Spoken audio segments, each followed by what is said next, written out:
Hi, everyone. My name is Alison Klassen. I'm going to be doing a presentation on challenges for at-home learning today and how to create the challenges and find videos and how to do it with your students. For myself, I am a teacher, a DAPE teacher in Truman, Minnesota, and I've been doing special ed for 12 years now. So got a chance to do something new this past spring when we went to distance learning. And I'm going to be sharing some of the things that I did when I distance learned that I thought would be really great to be able to share with all of you. I'm going to go and change or share my presentation here. So just a second.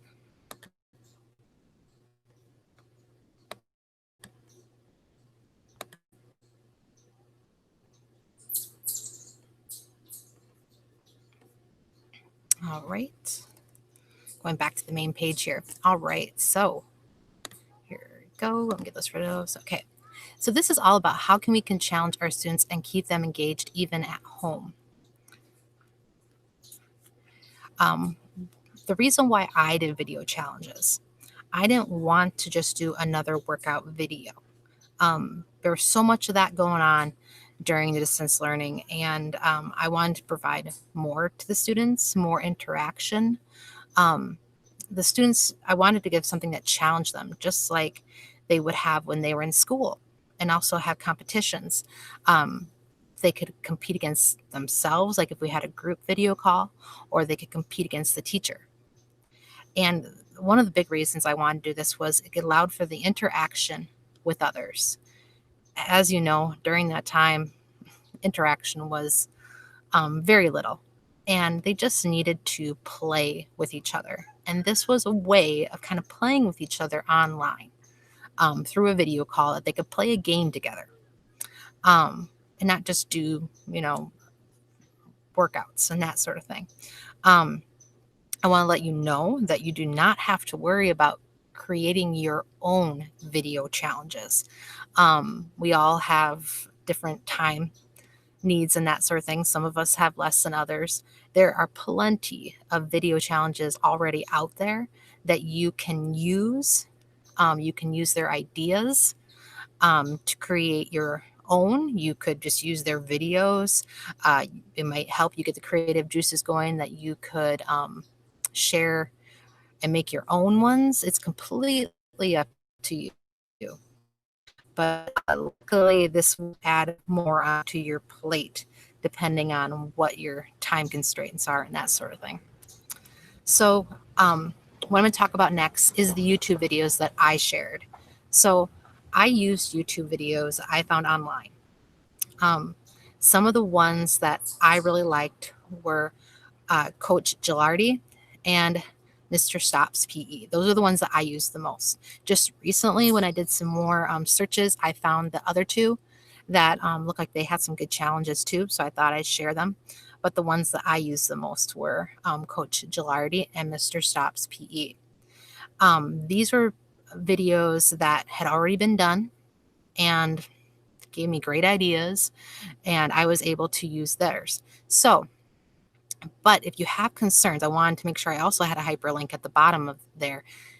YouTube videos, as you know, can sometimes come with things with the YouTube videos that we don't want our students watching, or that they can get distracted with a whole bunch of other stuff that comes with the YouTube video. The link on the bottom, How to Play Your YouTube Safely for School, has filters in it that can change the hyperlinks so that it just sends that one video and not a whole bunch of other videos to students. So I strongly suggest you click on that link. These are all hyperlinks on the bottom that are red. So the shared document, the shared presentation that I had for that Google Drive link, you can click on those and it'll take you right to it. And it will show you how to make these YouTube videos that are filtered. So I'm going to click into Coach Gilardi's, and I think I'll have to also, when I do that here, I'm going to switch my presentation windows. So it'll be just a second while I stop presenting on one and go back to the other.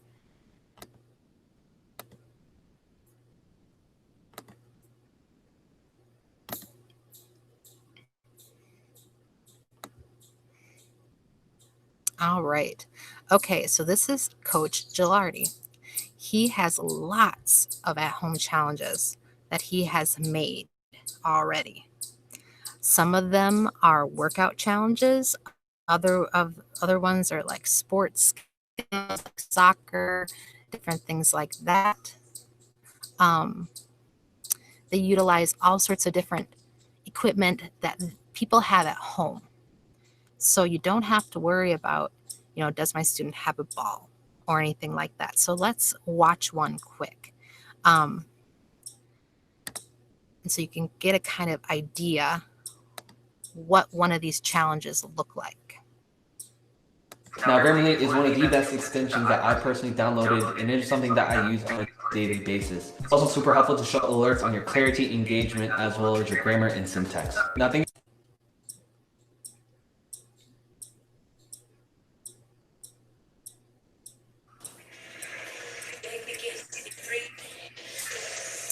Here, let me go back to the beginning. It started in the middle. Just a second.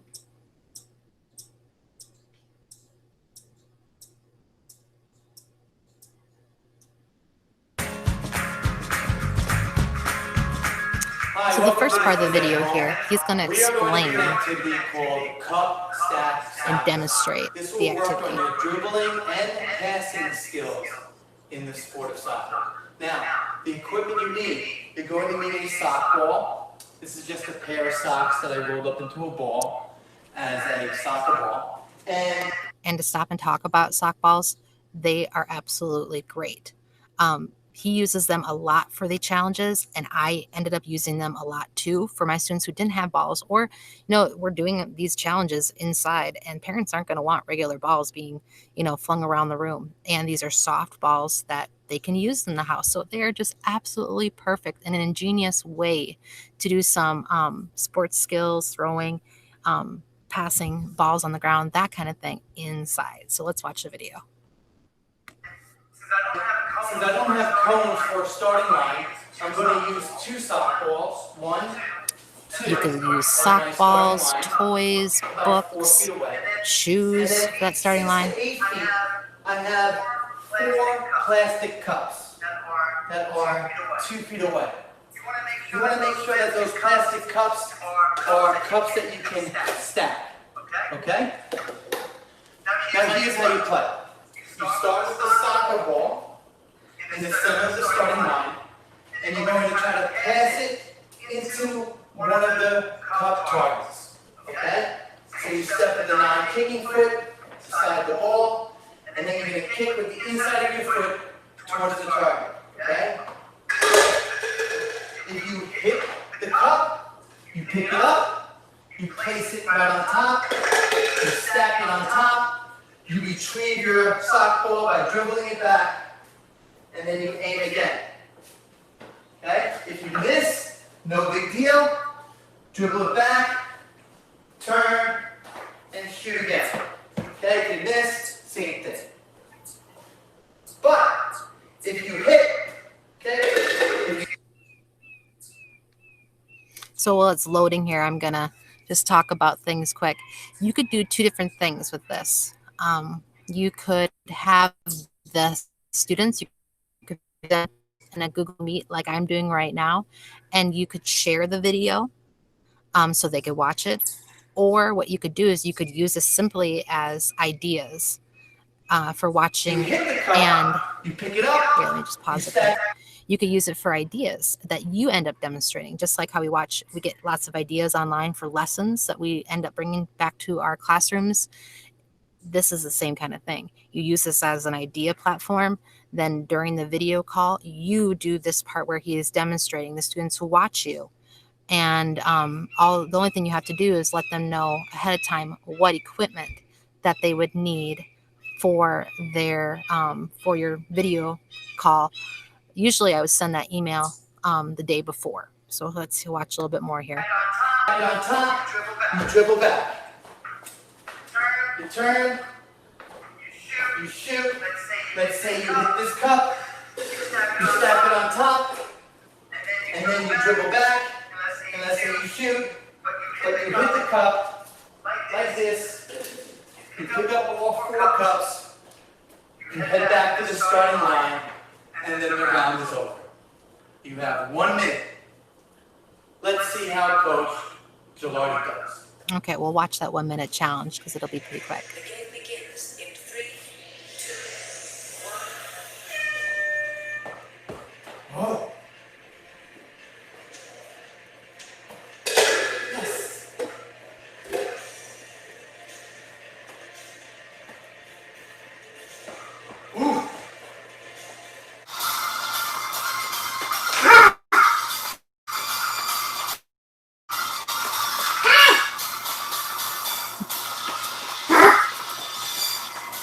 You'll notice in the corner of the screen that he does have his timer so that kids can see it.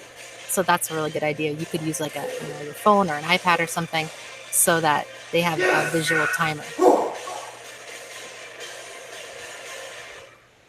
All right, just in the nick of time. Whew, that was close. So you can see, you don't have to knock over the cup, but just hit it. So there we go. I'm going to back up here and go back to his video page and just kind of scroll through some of the other things. He has bottle flipping challenges and speed soccer, and also with like we would use the cup or the sock balls and use them with boxes, and we would then throw them in the boxes, kind of like cornhole and different things like that. There was lots of cool ideas.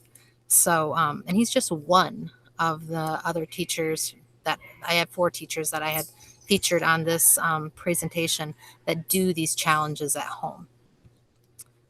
All right, I'm going to switch over back to my video presentation. So just a second here.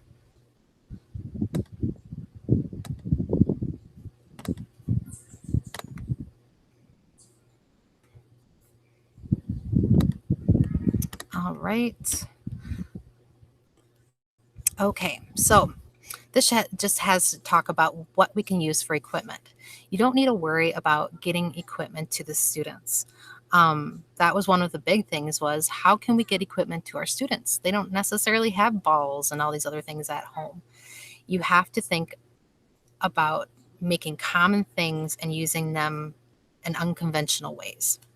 You know, like plastic cups can be used as cones or as knockdown pins like he was using for the soccer game. Using laundry baskets as basketball hoops or boxes even. Toys and stuffed animals, they can be used for throwing or being markers or anything like that. Towels, he uses some towels too for like doing different fun things that you'll see if you were going through his videos. Paper balls, not only can they use sock balls, they can also take a piece of paper, scrunch up the piece of paper, and boom, you have a ball. Also bowls, different bowls you can use, you know, plastic bowls obviously that they can position and do fun things with. Bottles for bottle flipping. You know, they just take an empty water bottle, fill it up with so much water, and they have bottle flipping. Also shoes, paper plates. Really, the possibilities are endless. You have to just be creative with items that you have around your house and use them in unconventional ways.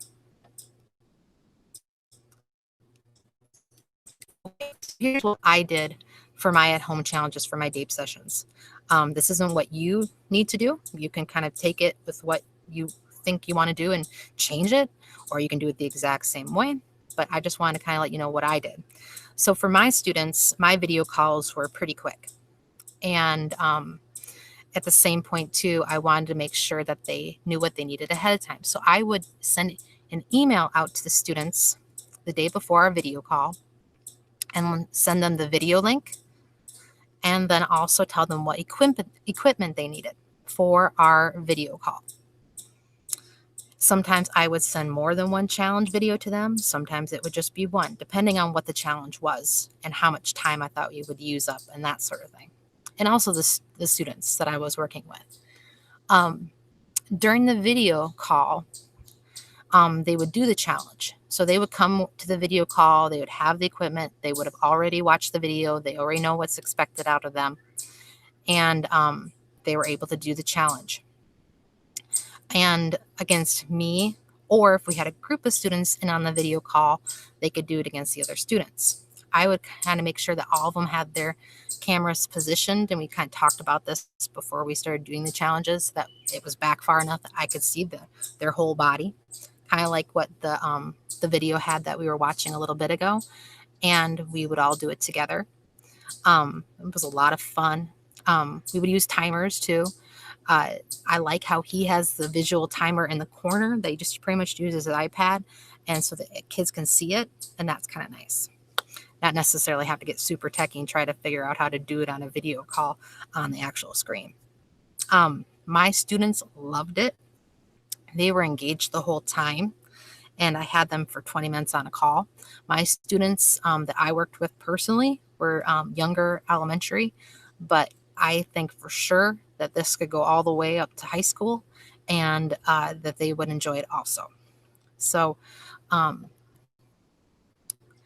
other ways, though, after I had done it, other ways I could have done it with my students would have been that I sent them an email, because it's important that they get the equipment before the video call, that they, either look on Google Classroom or they look on an email I sent them, and they have that equipment ahead of time.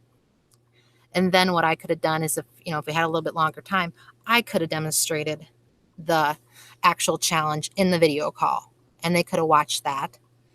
And then they were able to maybe practice it a few times, allow for some practice time. And then they were able to do the challenge against each other. Now, when I was kind of thinking about the challenge part, it's nice for them to kind of say how they did after they got done with the challenge. So usually after we got done, any students that wanted to say how they did, I'd have them put their hands up like this, and they would, I would unmute them, or they would unmute themselves, and they would be able to say how they did. You didn't have to do that. I didn't want to have all kids feel like they had to be saying how they did or anything like that. But the ones that wanted to, they could. And so that was fun.